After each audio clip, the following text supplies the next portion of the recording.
Hello everyone, it's Dita Sandico here once again. Allow me to take you on a short spin to the once ravaged province of Taal. And just to give you a brief intro on the volcano that chose to spew its ashes on the sleepy town, Taal is a large caldera located in the province of Batangas. The volcano is the second most active volcano in the Philippines, with 34 recorded historical eruptions.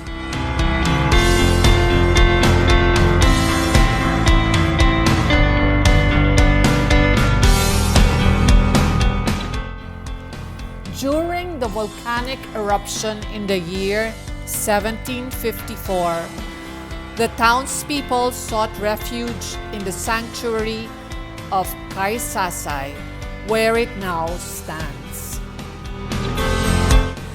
Just a week ago, I had the chance to be invited to the heritage town of Taal, Batangas. After 2.5 hours of travel, we reached our destination and met up with fellow designers and friends in the fashion industry. The moment we arrived, we were welcomed by my dear friend Rogie Reyes. A kindred spirit booked us in this place called Villa Severina, where a quaint homey space welcomed us. Here we found ourselves in a 2-bedroom bed and breakfast that was home to transients and tourists who like to explore the neighborhood of this rustic community. Time did not allow us much reason to walk around since it rained halfway through the day, but we managed to do a few things that were convenient for us, like exploring the market for some finds. We realized that there were stalls marketing ball gowns that could emulate the gowns from the most opulent fashion designers. In a few more steps, I discovered some knockoffs of my very own mariposa wraps. I should take this as a compliment since I adhere to the quote that goes, "Imitation is the sincerest form of flattery." As the evening drew closer, we started to get ready for the big event at the Villa Tortuga. As far as I'm concerned, it was a night worth remembering. The theme, Victorian Gothic horror, had a mysterious-ridden plot ready to keep you in suspense all through the night. The guests had to be dressed in outfits chosen by our very gracious host, no less than the indefatigable Lito Perez of the famous Camp Suki. The highlight of the evening was an opera performed and presented by Vince Conrad, who played the role of the Phantom, and Annabel Ignacio as Christine, both uber-talented young opera singers.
Alive and whole.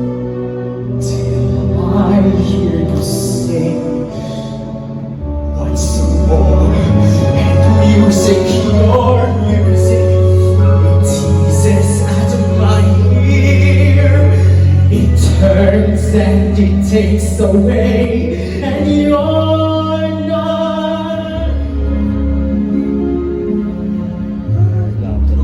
Talk of darkness, forget these wide-eyed fears. I'm here, no one can harm you. I guard you and guide you. Let it be your freedom. Let daylight dry your tears. I'm here with you beside you to guide you and guide you. And though I dream of man, for now I find that some of the overlies here in the soul of my mind.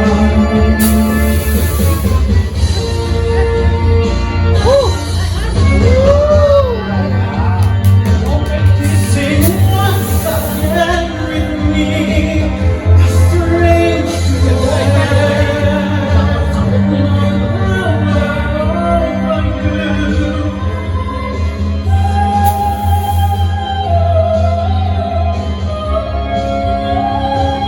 Sing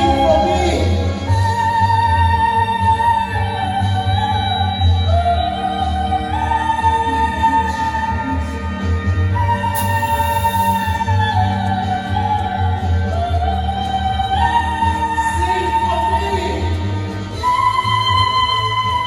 Sing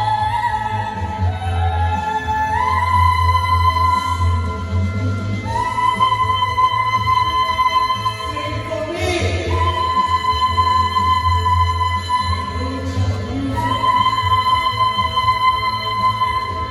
Sing for me.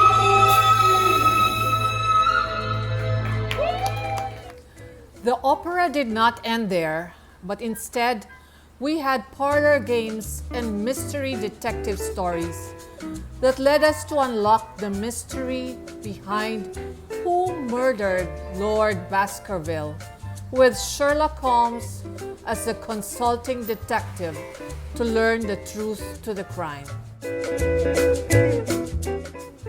For the following day, lunch was held at the villa basement, dressed up to look like a nightclub where the French, German, military, and Moroccans hang out for some drinks, women, and fun. Festooned with the glitz and glam of the old Casablanca days, I felt like Ingrid Bergman looking for my Humphrey Bogart during the aftermath of the war-torn years.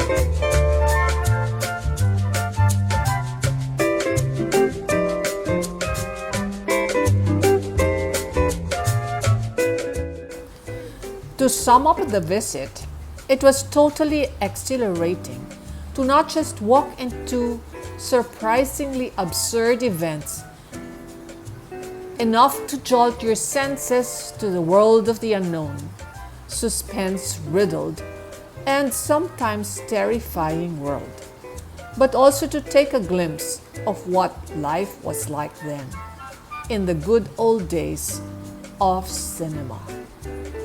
These moments will by far be etched in my memory of how we can choose to be either in the movie or be a viewer of the film.